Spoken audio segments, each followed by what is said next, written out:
Sorry, I like to look at the indulge into. It's called the Hanbali method. Yeah. According to this madhab, which is a school of thought, the majority of scholars say that covering your faces is obligatory, it's compulsory, Yeah, that's But even them, they would say in cases of buying and selling. So, say for example, I was buying and selling from a woman who has a face covering. Yeah. It's in my right to see her face, because now if I want to return my goods, I need to know who I'm returning it to. She's working in a marketplace.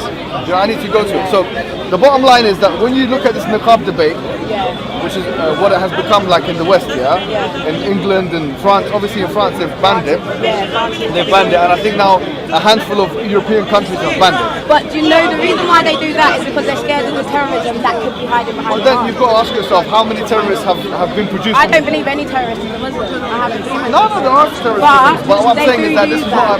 I understand, but what we've seen from statistics is that, for example, in the UK, there's been 60 terrorist attacks in 10 years. How many were the Muslims? 5? No, 60 of I'm talking about Muslim terrorist attacks. 60 really? people have been killed as a result of Muslims. And most of them has been in 7/7, Recently, the guy that got killed in Woolwich, and that guy that was, so that happened within 10-year period, that's what happened, None of them included a woman wearing a face covering, none of them.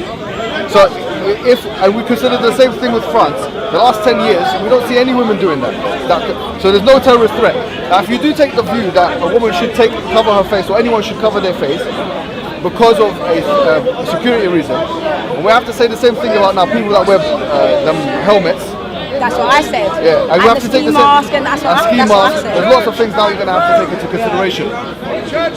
You also have to take into consideration. For example, if you're going back to it's been done because the woman she can't communicate. I remember this is the most ironic thing. Most ironic thing. There was a woman, I forget her name now, on LBC radio. She was, I forget her name. No, she was, I don't know. For me, she was kind of not being consistent. This woman, she's on LBC radio. And do you know what? I've stopped listening to it now because these people make me angry. Anyways, so she was saying that, her main reasoning for why the face covering should be banned, but she was saying that, it should be banned because we can't see the person we're talking to, That's her main reason. She goes, in interaction, that's her main reason. Her thesis was that if you cannot see the person you're communicating with, this reduces the interaction, and the psychology between the two people was reduced, and therefore it's a bad way of communicating with someone. Therefore, the niqab should be banned. What I found incredibly ironic was that she was speaking on the radio. So I've never seen how this woman looks like. I find that quite interesting because I have. Can you see the issue? The radio is a platform which has no visual element. So from my perspective, I was thinking, look, I can't see her. I've never seen her in my life, and she's talking about the niqab. And her main reason why she doesn't like it is because you can't see the person. But you're on the radio. Do you see what I'm saying? So there's lots of contradictions. Going back to that court example, they say the same thing about court. You can't see the person you're giving the court case to. That means you have to go and say that blind judges are not allowed to be judges because actually they can't see the expressions of the person, the defendant.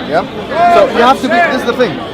I don't mind if there is a reason to do something, a legal reason which is based on logic, but when it starts to contradict itself, that's where we have to start thinking, okay, why is it that we have a discriminatory attitude to one thing but not another thing? Do you get what I'm saying? I completely agree. Even a clown, you know a clown? And here in Hyde Park sometimes they have circus. A clown literally changes the face, their own face. We don't know what they actually look like. If they wash their face, they look different. Now, if we see a clown in the streets, we're not in France, it's very unlikely that we're going to put them in handcuffs. You see what I'm saying? What about someone who wants to change their facial appearance completely and disfigure it? Like, say, for example, someone who wants to change their color and change their nose, such that they become completely different to how they originally look. The liberal West will say there's no problem with that. But if you're saying there's no problem with that, then you have to understand that your argument that, okay, we can't see someone or identify them becomes redundant in the face of, no pun intended, the niqab argument. So that's what I'm saying. I heard that. By the way, I don't shake hands with you. Oh, you don't? Oh, is that a Muslim? It's a Muslim thing. Okay, I like that. It goes both ways. Alright, come on, baby girl. Have a nice evening.